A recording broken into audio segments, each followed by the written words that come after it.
Good morning students. आज हम अपनी चौथी कॉलिगेटिव प्रॉपर्टी ऑस्मोटिक प्रेशर से स्टार्ट करेंगे।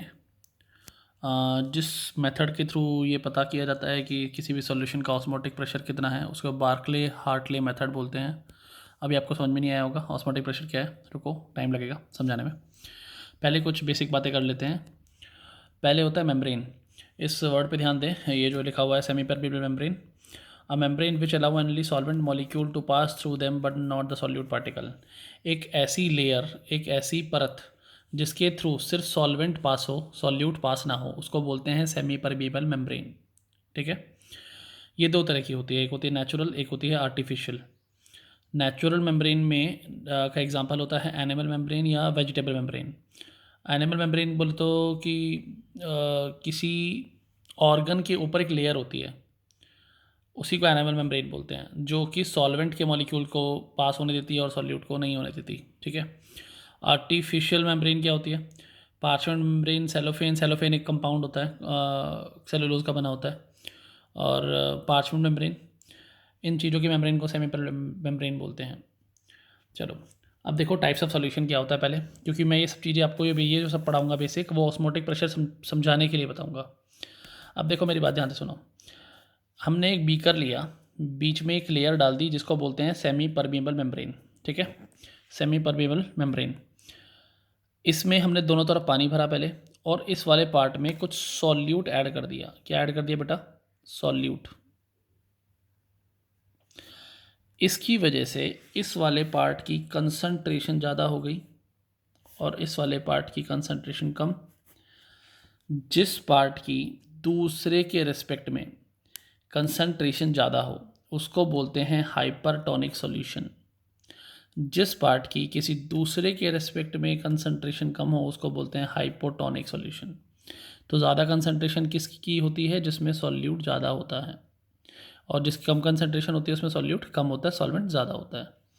तो हाइपोटोनिक की परिभाषा, less concentration of solute. Hypertonic का मतलब मोर कंसंट्रेशन ऑफ सॉल्यूट। आइसोटोनिक मतलब अगर दोनों तरफ बराबर बराबर सॉल्यूट होता, या दोनों तरफ कुछ नहीं होता, सिर्फ पानी पानी होता, तब दोनों सॉल्यूशन को मैं एक दूसरे के रिस्पेक्ट में कब बोलता, क्या बोलता? आइसोटोनिक। एक और बात याद रखना, तीनों वर्ड्स तभी यूज़ कर सकते हैं जब एक सॉल्यूशन को हम दूसरे से कंपेयर कर रहे हो कि इसके मुकाबले ये वाला हाइपरटोनिक है और ये वाला हाइपोटोनिक है इसके मुकाबले। ठीक है, आगे बढ़ते हैं। अब ऑस्मोटिक प्रेशर की बात करते हैं। ऑस्मोटिक प्रेशर मुझे पहले आपको समझाना पड़ेगा, क्योंकि मैंने सिर्फ यहाँ पे, एक मिनट, सिर्फ काम काम का लिखा है, तो मुझे एक बार आपको समझाना ही पड़ेगा ऑस्मोटिक प्रेशर होता क्या है बेटा। देखो ध्यान से सुनो।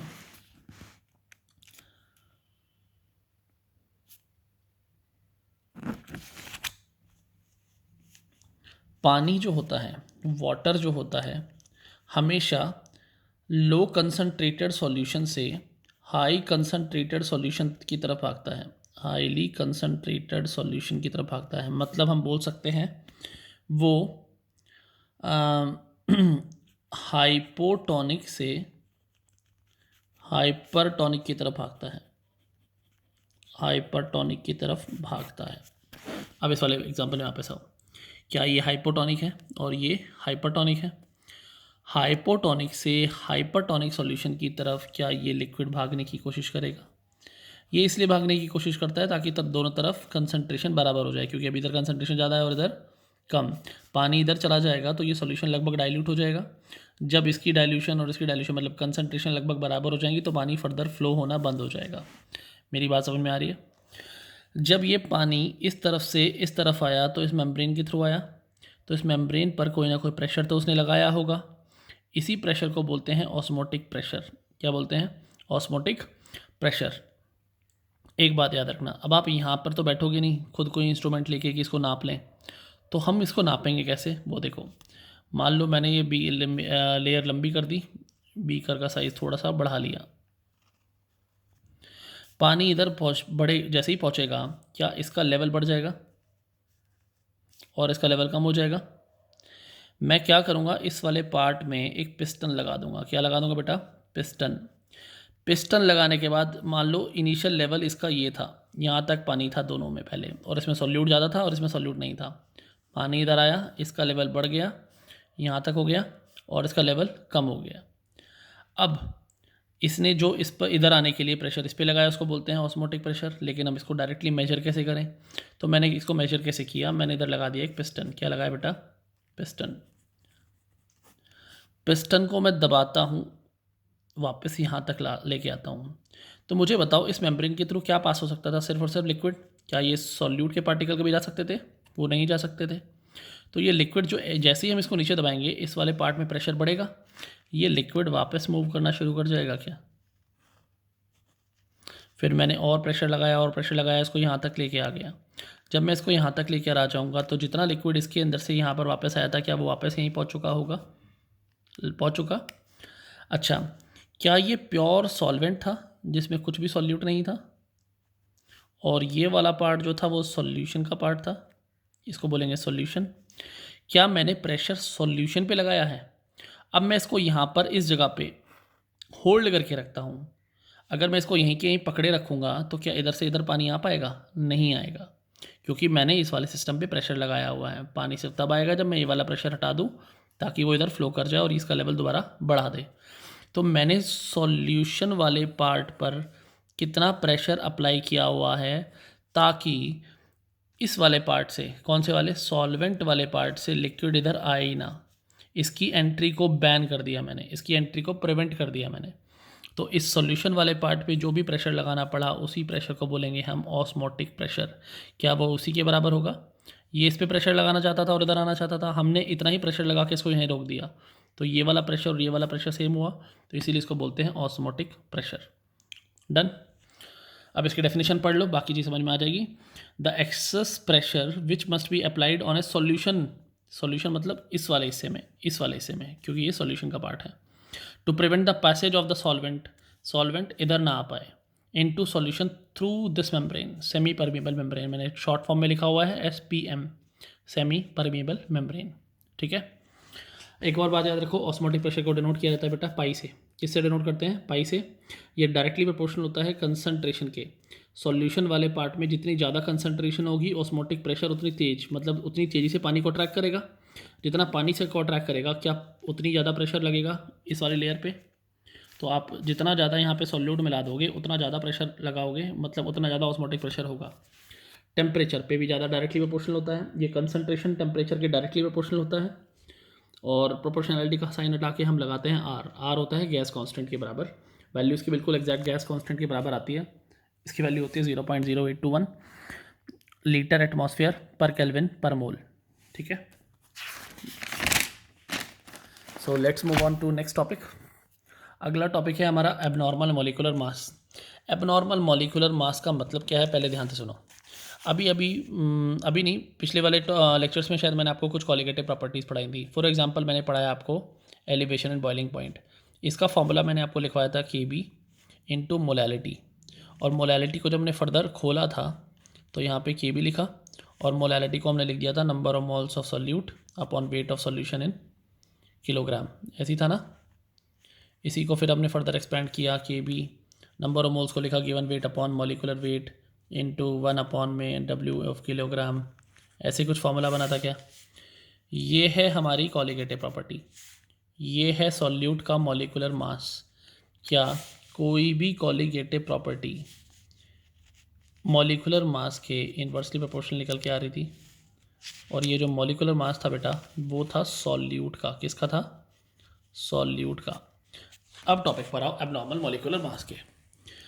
When most of the molecular mass determined by any of the colligative property, क्या मैं किसी colligative property को यूज़ करके molecular mass निकाल सकता था। अगर मुझे boiling point का एलिवेशन पता हो, डिप्रेशन फ्रीजिंग पॉइंट की वैल्यू पता हो, या फिर हमारे पास relative lowering of vapour pressure की भी वैल्यू थी, उसमें हर जगह पे नीचे कहीं ना कहीं मोलिकुलर मास आता था। तो अगर हमें मोलिकुलर मास, सॉरी ये तो W है, ये वाली बात, मोलिकुलर मास आता था ये वाला। ठीक है। तो क्या मैं किसी कॉलिगेटिव प्रॉपर्टी अगर मुझे कोई पता हो तो मैं उसमें सॉल्यूट का मॉलिक्यूलर मास निकाल सकता हूँ, बिल्कुल निकाल सकता हूँ। तो आप पढ़ते हैं when the molecular mass determined by any of the colligative property comes out to be different than the theoretically expected value. हम जो कैलकुलेट करके बैठे थे कि सॉल्यूट का मास तो इस वक्त इस पे होगा। मुझे एक बात बताओ, कॉलिगेटिव प्रॉपर्टी से मास का क्या लेना देना भाई, सॉल्यूट का मास तो उतना ही देना चाहिए था, है ना। यहाँ पे मास चेंज होगा, वो कैसे होगा, ध्यान सुनो। कॉलिगेटिव प्रॉपर्टी वो प्रॉपर्टी थी जो अमाउंट ऑफ सब्सटेंस पे डिपेंड करती थी। किस पे डिपेंड करती है बेटा? अमाउंट ऑफ सब्सटेंस पे। सोचो हमने अमाउंट ऑफ सब्सटेंस ही, और अच्छा इस ये कॉलिगेटिव प्रॉपर्टी खुद डिपेंड कर रही है अमाउंट ऑफ सब्सटेंस पे। अगर हमने अमाउंट ही सब्सटेंस का बदल दिया तो क्या कॉलिगेटिव प्रॉपर्टी के इन्वर्सली प्रोपोर्शनल मॉलिक्यूलर मास भी है? तो ये वैल्यू चेंज होगी तो ऑब्वियस ही बात है ये वाली वैल्यू भी चेंज होगी कि नहीं होगी? तो मास अलग अलग निकल के आएगा, इसीलिए बोलते हैं इसको abnormal molecular mass. When the molecular mass determined by the colligative property comes out to be different than the theoretically expected value, जो हम एक्सपेक्ट कर रहे थे उससे अलग वैल्यू निकल के आए, तो substance is said to show abnormal molecular mass. अभी धीरे धीरे और ज़्यादा समझ में आएंगी आपको बातें। ये सिर्फ डेफिनेशन थी एबनॉर्मल मॉलिक्यूलर मास की। एक और बात, कंडीशन होती है एबनॉर्मल मॉलिक्यूलर मास कब शो होता है? एक तो सॉल्यूशन नॉन आइडियल होना चाहिए, मतलब रॉल्स लॉ वगैरह को फॉलो ना करे।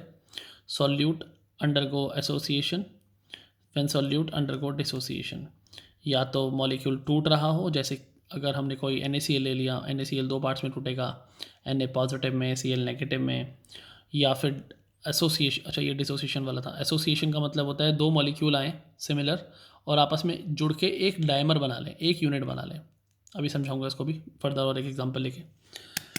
पहले यहाँ पे कुछ जनरल बातें करते हैं। डिग्री ऑफ डिसोसिएशन, क्या ये टॉपिक मैंने आप लोगों को 11th क्लास इक्विलिब्रियम में समझाया था? वही टॉपिक है, मैं दोबारा रिपीट कर दूंगा बस आज। डिग्री ऑफ डिसोसिएशन क्या बोलते हैं, पहले हिंदी में समझ लो मुझसे, बाद में डेफिनेशन पढ़ लेंगे। डिग्री ऑफ डिसोसिएशन का मतलब क्या होता है?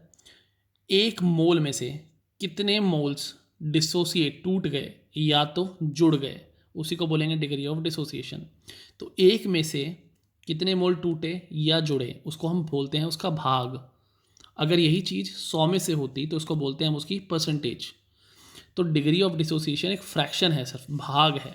क्या है बेटा? भाग। इसीलिए यहाँ लिखा हुआ है it is defined as the fraction of total substance which exist in the form of dissociated और एसोसिएटेड मॉलिक्यूल। हिंदी में समझो, इसको डिनोट करते हैं अल्फा से, डिग्री ऑफ डिसोसिएशन या तो एसोसिएशन को। कितने मोल्स डिसोसिएट हुए हैं या जुड़े हैं, अपॉन में total number of mole taken, आपने स्टार्टिंग में कितने लिए थे उसमें से कितने टूट गए या तो कितने जुड़ गए, इसको बोलते हैं घर। जितने मोल आपने लिए हैं वो सारे के सारे टूट जाते हैं या सारे के सारे जुड़ जाते हैं, तो जुड़ने के बाद उनकी अल्फ़ा की वैल्यू हो जाती है 1 फॉर 100% एसोसिएशन और डिसोसिएशन। अगर 100% कोई मॉलिक्यूल बचता ही नहीं है, सारा ही टूट जाता है या तो सारा ही जुड़ जाता है, उसको बोलते हैं। जुड़ने वाले पार्ट में आपको शायद थोड़ा कन्फ्यूज़न हो रहा होगा, मैं भी आपको समझा दूंगा। जुड़ने का मतलब आपको चाहे एक बार लिख के दिखाई देता हूँ। मान लो आपके पास एक एसिड है CH3, C double bond OH। क्या ये OH लिख दूँ उसको? ये है हमारे पास एसिटिक एसिड। क्या है? Acetic acid. अगर मैं इसी के साथ यहाँ पे एक और मॉलिक्यूल बना लूँ एसिटिक एसिड का, HOC डबल बॉन्ड O, यहाँ लिख देता हूँ CH3। क्या कार्बन में और ऑक्सीजन में, ऑक्सीजन पे पार्शियल नेगेटिव चार्ज होता है, ज़्यादा इलेक्ट्रोनेगेटिव है, कार्बन पे पॉजिटिव चार्ज होगा, लेस इलेक्ट्रोनेगेटिव है। ऐसे ही इसमें पार्शियल नेगेटिव, पार्शियल पॉजिटिव। अच्छा, ऑक्सीजन पे माइनस चार्ज होता है, H पे प्लस चार्ज होता है, ठीक है, यहाँ पॉजिटिव, यहाँ पे नेगेटिव। क्या ये नेगेटिव वाला, ये नेगेटिव चार्ज जो है वो इस वाले एसिड का पार्ट है, और ये वाला जो H पॉजिटिव वो उस वाले एसिड का पार्ट है। दो मॉलिक्यूल्स के बीच में क्या आपस में इंटरेक्शन दिख रही है आपको? जुड़ा हुआ दिख रहा है कुछ ऐसे, यहाँ पे दिख रहा है, ये दोनों आपस में जुड़ जाएंगे। मतलब क्या होगा? दो मॉलिक्यूल आएंगे किसके? एसिटिक एसिड के, और मिल के बना लेंगे वो एक मॉलिक्यूल। उस एक मॉलिक्यूल को हम लिखेंगे कैसे? CH3COOH whole twice. जो सामने होता है वो नंबर ऑफ मोल होता है, यहाँ पे नंबर ऑफ मोल कुछ नहीं लिखा हुआ तो मतलब एक है, तो दो मोल आए मिलकर एक मोल बना लिया, इसी को बोलेंगे एसोसिएशन, जुड़ना। क्या बोलेंगे बेटा? एसोसिएशन। डिसोसिएशन आपको मालूम है, जैसे NaCl Na पॉजिटिव और Cl नेगेटिव में टूटता है। I think we are very much clear for this. Alpha की वैल्यू अगर हम लिखेंगे 0, अल्फ़ा की वैल्यू 0 होता है तो कोई ना कुछ टूटेगा ना जुड़ेगा, नो एसोसिएशन नो डिसोसिएशन। इसका एग्जांपल होता है नॉन इलेक्ट्रोलाइट। नॉन इलेक्ट्रोलाइट का एग्जांपल जैसे कि ग्लूकोज होता है, यूरिया होता है, glucose, urea etcetera, best word यही होता है, हर सारे एग्जांपल कवर कर दे। चलो, अल्फ़ा की वैल्यू होता है 0 to 1, अल्फ़ा की वैल्यू 0 से 1 कब तक होगी? वीक इलेक्ट्रोलाइट के लिए। वीक इलेक्ट्रोलाइट का एग्जांपल बोलिए। CH3CONA एग्जांपल, जो टूटे, 100% ना टूटे, थोड़ा सा टूटे और टूटने के बाद अपने आयंस के साथ इक्विलिब्रियम बना ले, जो हमने आयनिक इक्विलिब्रियम के एग्जांपल्स में पढ़ा था ज़्यादातर। आया समझ में? चलो, स्ट्रॉन्ग इलेक्ट्रोलाइट, वीक इलेक्ट्रोलाइट का एग्जांपल मैं नहीं बताऊंगा, खुद सर्च करोगे, खुद लिखोगे, ठीक है? क्योंकि 11th क्लास इक्विलिब्रियम में पूरे अच्छे से भर के एग्जांपल लिखवाए हुए हैं दोनों के। आगे बढ़ते हैं, यहाँ तक की बात हमारी पूरी समझ में हमें आ चुकी है। इसी में अगला टॉपिक हमारा आएगा वैन टॉप फैक्टर का। वैन टॉप फैक्टर के बारे में देख लो पहले। वैन टॉप फैक्टर एक ऐसा फैक्टर है जिसको हम आई से डिनोट करते हैं। कैसे डिनोट करते हैं? आई से। इसकी वैल्यू होती है एक्सपेरिमेंटल या ऑब्जर्व, कैलकुलेटेड या अपॉन नॉर्मल। पूरा लिखना भूल गया मैं। एक्सपेरिमेंटल या observe value of colligative property, ऐसे ही नीचे भी आप जोड़ देना, वैल्यू ऑफ कॉलीगेटिव प्रॉपर्टी। किसी भी कॉलीगेटिव प्रॉपर्टी की एक्सपेरिमेंटल या ऑब्जर्व वैल्यू को तो हम ऊपर लिखते हैं और कैलकुलेटेड वैल्यू को नीचे लिखते हैं। समझ में आया? इसका एक और फॉर्मूला मैंने अपने आप बनाया हुआ है, ये तो बुक में आपको मिल जाता है, लेकिन जो थोड़ा मैंने बनाया हुआ है वो वाला ध्यान से सुनो। वैन टॉप फैक्टर का फॉर्मूला होता है number of moles after the process या number of moles before the process. आप मोल्स की जगह यहाँ ये अपने नोट्स में ऐड कर लेना, नंबर ऑफ आयंस या मोल्स, कुछ भी लिख सकते हैं इनकी जगह, मतलब दोनों में से कुछ भी हो सकता है, अलग अलग एग्जाम्पल में अलग अलग चीज़ें आती हैं इसलिए। तो नंबर ऑफ मोल्स या ions after the process, process होने के बाद क्या है, और number of moles before the process. अभी जब मैं इसको और डिटेल में समझाऊंगा और ज़्यादा चीज़ें क्लियर होंगी आपको, बस अभी सुनते रहो। अच्छा एक बात बताओ, किसी भी कॉलीगेटिव प्रॉपर्टी के इन्वर्सली प्रोपोर्शनल होता है उसका मॉलिक्यूलर मास, ऐसे लिखवाया हुआ है आपको। अगर कॉलीगेटिव प्रॉपर्टी आपकी ऑब्जर्व्ड वाली है तो जो मास भी होगा वह भी ऑब्जर्व्ड होगा। अगर ये कैलकुलेटेड होती तो ये भी कैलकुलेटेड होता। इसी फॉर्मूले के हिसाब से देखो, मैंने इस फॉर्मूले में ऊपर लिखी है observed value of colligative property, तो क्या मास ऑब्जर्व्ड मैंने नीचे लिख दिया, calculated value of colligative property नीचे है, तो ये मास केस के उल्टा आ जाएगा, क्योंकि कॉलीगेटिव प्रॉपर्टी और मास एक दूसरे के क्या होता है बेटा, इनवर्सली प्रोपोर्शनल। और फिर क्लियर,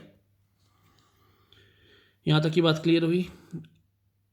आई की वैल्यू 1 होती है डिसोसिएशन के लिए, 1 से ज़्यादा होती है, और 1 से कम होती है एसोसिएशन के लिए। 1 होती है जब कोई डिसोसिएशन एसोसिएशन नहीं होता। अभी इसका मतलब और थोड़ा डिटेल में कुछ टॉपिक और हो जाने दो, तब जाके समझ में आएगा। फॉर एग्जाम्पल, पहले हम डिसोसिएशन की बात करते हैं। हमारे पास एक सॉल्ट था पोटेशियम क्लोराइड, इसको बोलते हैं KCl। हमें मालूम है ये स्ट्रॉन्ग इलेक्ट्रोलाइट है और स्ट्रॉन्ग इलेक्ट्रोलाइट 100% टूटता है। तो KCl को हमने 200 में तोड़ा, K पॉजिटिव में और Cl नेगेटिव में। मान लो स्टार्टिंग में टाइम t=0 हमने इसका 1 मोल लिया। कितना मोल लिया बेटा? 1 मोल। और उस टाइम तक ये तो बने ही नहीं थे दोनों के दोनों, तो इन दोनों के मोल कितने हैं? 0 0। मान लेते हैं थोड़े किसी भी टाइम t पे इसके अल्फ़ा पार्टिकल टूट गए, तो ये कितना बनेगा और ये कितना बनेगा? ये भी अल्फ़ा बनेगा और ये भी अल्फ़ा बनेगा। ये अल्फ़ा अल्फ़ा क्यों बना? देखो ध्यान से देखो, इसके सामने क्या कुछ भी नहीं लिखा, इसके सामने भी नंबर कुछ नहीं लिखा हुआ है, इसके सामने भी कुछ नहीं लिखा, मतलब तीनों के अंदर एक एक मोल है।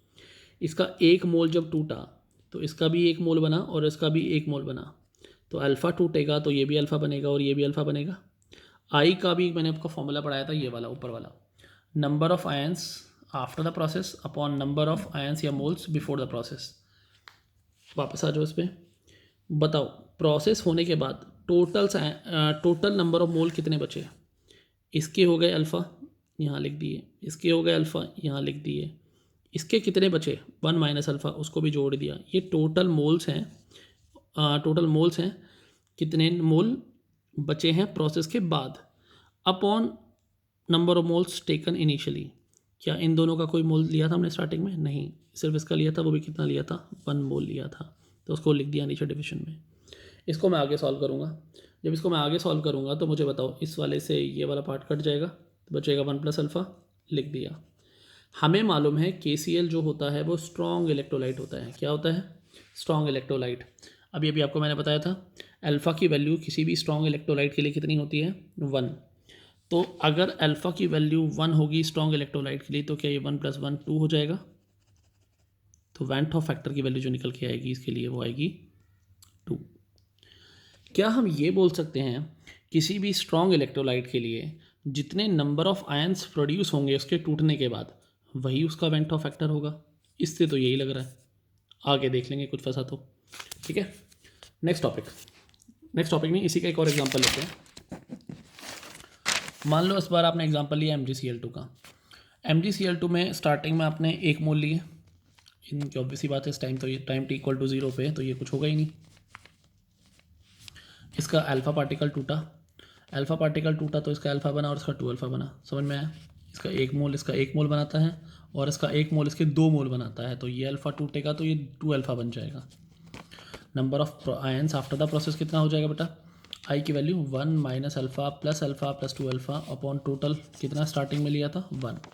इससे ये आपस में काट दिया, 1 + 2 अल्फ़ा बच गया, अपॉन 1 का कोई महत्व नहीं है, सिंपल वही बात है।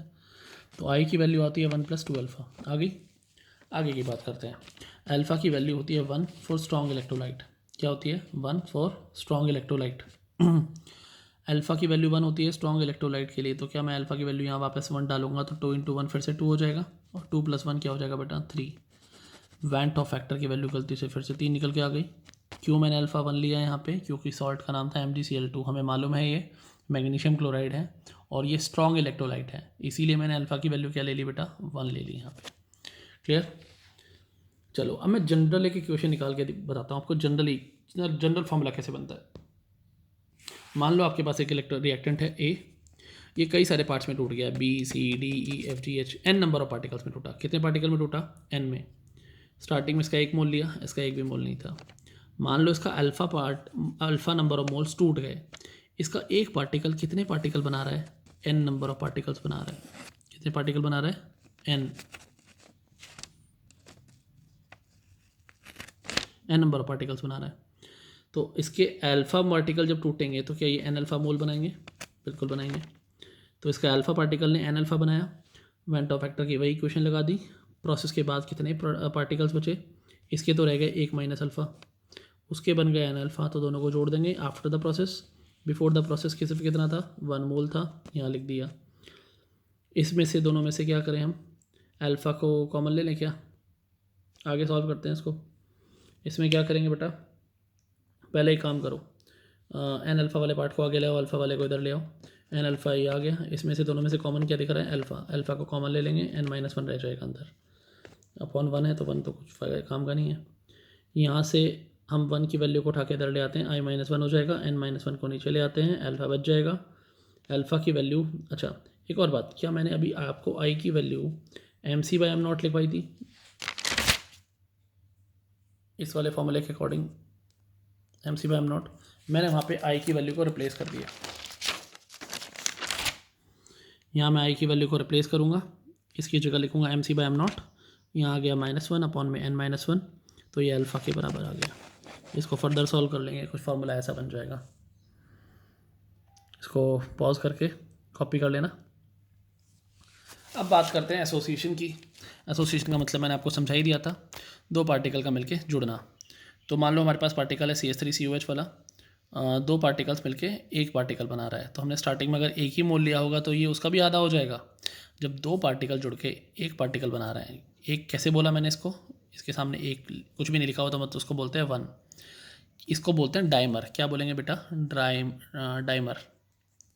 अगर यहाँ 3 पार्टिकल मिलके यहाँ होल थ्राइस लिख देता मैं, ऐसे बोलते ट्राइमर, लेकिन होता तो वो पूरा का पूरा एक ही ना।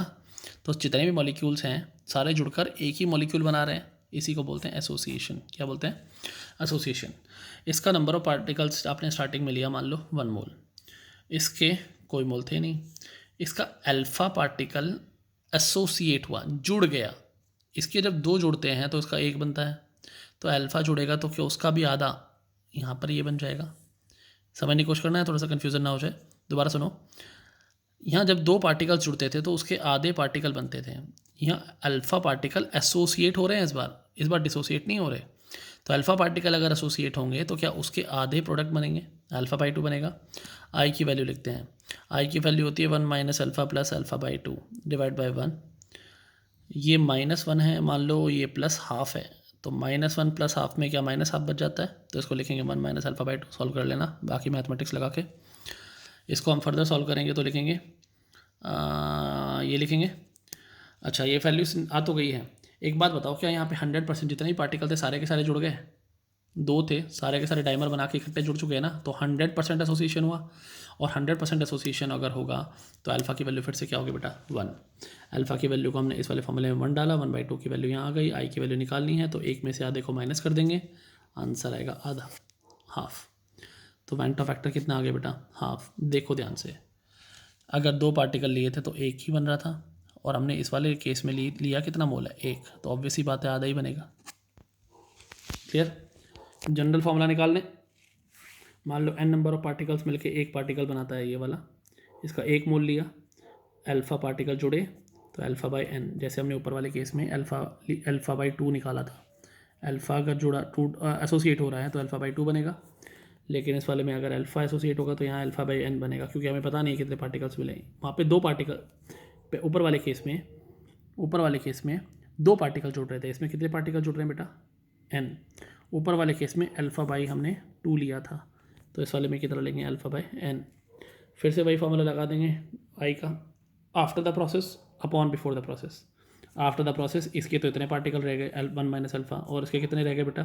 Alpha by n। सारों को जोड़ दो, डिवाइड बाई 1 कर दो, मैंने लिखा नहीं है बस, यहाँ पे 1 की कोई वैल्यू नहीं है। तो इसको सॉल्व करोगे तो क्या करोगे बेटा? इसमें से इस वाले पार्ट को आगे ले आना, इसको इधर ले आना, सॉल्व कर कर आके कुछ ऐसा आंसर आएगा क्या? फिर आप चाहोगे तो फर्दर आई की वैल्यू को MC बाई M0 के टर्म्स में लिख सकते हो, शायद मैंने लिखी भी हो। हाँ लिखा है, मैंने पूरा ही सॉल्व किया हुआ है। अच्छा, आई की वैल्यू होती है 1 प्लस अल्फ़ा 1 माइनस n।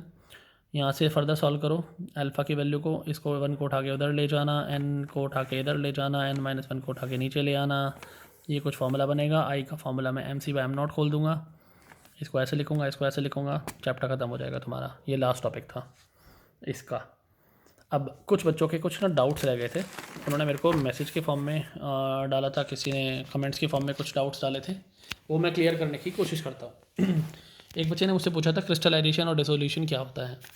समझो मेरी बात को, क्रिस्टलाइजेशन क्या होता है और डिसोल्यूशन क्या होता है। ये लेंगे हम पानी में मिलाएंगे चीनी। क्या मिलाई हमने? चीनी। छोटी की मात्रा की बड़ी की? हाँ बड़ी आती है, चीनी। ठीक है, राइटिंग में मत जाना प्लीज़, बहुत गंदी है मेरी हिंदी की राइटिंग। ठीक है, ये चीनी है, चीनी मिलाई, चीनी मिलाने के बाद हमने ये क्रिस्टल गए पानी में, पानी के अंदर जाके ही टूटेंगे कि नहीं टूटेंगे? तभी तो घुलेगी ना चीनी। तो अगर हमने चीनी के पार्टिकल को पानी में डाला, चम्मच से घोला, जो पार्टिकल्स का, चीनी का पार्टिकल का जाके टूटना हुआ, इसी को बोलते हैं डिसोल्यूशन। क्या बोलते हैं बेटा? डिसोल्यूशन। चीनी का पानी में घुलना, इसको बोलेंगे डिसोल्यूशन। एक टाइम तक चीनी, हम बताया था मैंने आपको स्टार्टिंग में, और चीनी डालो, और चीनी डालो, एक टाइम के बाद ये पूरा सॉल्यूशन सैचुरेट हो जाएगा, इसमें और चीनी नहीं मिला सकते, पूरा कंसनट्रेटेड सॉल्यूशन सैचुरेट हो गया है। अब आप और चीनी मिलाने की कोशिश करोगे तो जो चीनी मिलाओगे वो तो टूटेगी, लेकिन जो पहले से टूटी हुई चीनी है वो इकट्ठी होनी शुरू हो जाएगी और नीचे प्रेसिपिटेट बना लेगी। क्या बना लेगी बेटा? PPT बना लेगी, और प्रेसिपिटेट बनाएगी। इसी प्रोसेस को बोलते हैं क्रिस्टलाइजेशन। क्या बोलते हैं बेटा? क्रिस्टलाइजेशन। तो पानी अब सैचुरेट हो गया, एक्स्ट्रा चीनी मिलाई आपने, वो जो चीनी एक्स्ट्रा मिलाई है वो तो टूटेगी, लेकिन जो टूटी हुई है पहले से वो इकट्ठी होनी शुरू हो जाएगी, और अगर वो इकट्ठी होनी शुरू हो गई तो उसी प्रोसेस को बोलेंगे हम क्या? क्रिस्टलाइजेशन। कोई दिक्कत? एक बच्चे का डाउट शायद रॉयल्स लॉ में भी था, दोबारा समझा देता हूँ। मान लो आपके पास एक लिक्विड, एक कंटेनर है, इसके अंदर आपने 2 लिक्विड को मिक्स कर दिया, ए को भी कर दिया, बी को भी कर दिया, डब्बे को पूरा बंद कर दिया, ऊपर कवर कर दिया, नीचे से हीट करोगे। अच्छा एक और बात याद रखो, पहले इसको समझने के लिए 2 मिनट यहाँ देखो पहले ध्यान से। ये ए डब्बा है, एक बी डब्बा है, इसके अंदर आपने सिर्फ लिक्विड भरा हुआ है ए, इसके अंदर सिर्फ लिक्विड भरा हुआ है आपने बी। इसको भी हीट करो, इसको भी हीट करो, डब्बे को बंद कर दो, डब्बे को बंद कर दो। यहाँ पर जो वेपर होंगी सिर्फ और सिर्फ ए की होंगी, यहाँ पे जो वेपर होंगे सिर्फ और सिर्फ बी की होंगी। एक टाइम तक वेपर आएंगी, यहाँ पर भी एक टाइम तक वेपर बनेंगी, उसके बाद ये वापस इसी लिक्विड सॉल्यूशन के अंदर जाएंगी। ये वेपर इस लिक्विड सॉल्यूशन में अंदर घुसने के लिए जो प्रेशर लगाएंगे उसी को क्या वेपर प्रेशर बोलते थे। ये सिर्फ ए है, प्योर ए की वेपर प्रेशर है, तो इसको हम डिनोट करते थे P0 A से, इसको P0 A से डिनोट करते हैं। हमने ए और बी दोनों मिक्स कर दिए, जब ए और बी दोनों मिक्स किए हुए हैं फिर हमने इसको हीट किया, तो ऊपर जो वेपर बनेंगी वो ए और बी दोनों की बनेंगी। अब ये अपना कुछ प्रेशर लगाएगा, ये अपना कुछ प्रेशर लगाएगा। रॉल्स लॉ क्या बोलता है? ए कितना प्रेशर लगाएगा पी ए, बी कितना प्रेशर लगाएगा पी बी। रॉल्ड्स लॉ क्या बोलता है? रॉल्ड्स लॉ बोलता है कि जो प्रेशर ए लगाएगा वो डायरेक्टली प्रोपोर्शनल होगा ए की कितनी मात्रा लिक्विड के अंदर बची हुई है, मतलब इसका कितना मोल फ्रैक्शन को याद है, ऐसे डिनोट करते थे। इस लिक्विड के अंदर कितना मोल फ्रैक्शन ए का बाकी है उसी पर इसका प्रेशर डिपेंड करेगा। तो पी ए है जो डायरेक्टली प्रोपोर्शनल होगा, इसका मोल फ्रैक्शन लिक्विड के अंदर कितना बचा हुआ है। और प्रोपोर्शनलिटी का साइन हटाएंगे तो एक कांस्टेंट लगाते थे हम, इसको ऐसे लिख सकते हैं further, P A is equal to P naught A, यहाँ लिख देंगे काई ए। पी नॉट ए क्या था? खाली ए का वेपर प्रेशर। ऐसी पी बी की बात करेंगे तो ये किसके बराबर हो जाएगा? पी नॉट बी के और काई बी के बराबर। इसी को रॉल्ड्स लॉ बोलते थे। मेरे हिसाब से आपके सारे टॉपिक्स कवर हो गए यहाँ तक। एक पार्ट बचा हुआ है आपका गैस इन लिक्विड वाला, हेनरीज लॉ वाला। छोटा सा टॉपिक है, थोड़ा टाइम एक्सपेंड करेंगे। अभी का आपका काम ही होमवर्क ये रहेगा कि जितने भी मैंने आपको टॉपिक्स कराए हैं इनके एनसीईआरटी के सॉल्यूशंस को करना शुरू करो। हो सके तो कमेंट में क्वेश्चन नंबर डाल के छोड़ दिया करना जो समझ में नहीं आता, ठीक है, कमेंट सेक्शंस में। तो मैं कोशिश करूँगा नेक्स्ट वीडियो में यही तो फिर आपको कुछ भी करके ग्रुप वगैरह पे डाल के समझा दिया करूँगा, राइट। तब तक के लिए थैंक यू, नेक्स्ट लेक्चर में मिलते हैं, बाय बाय।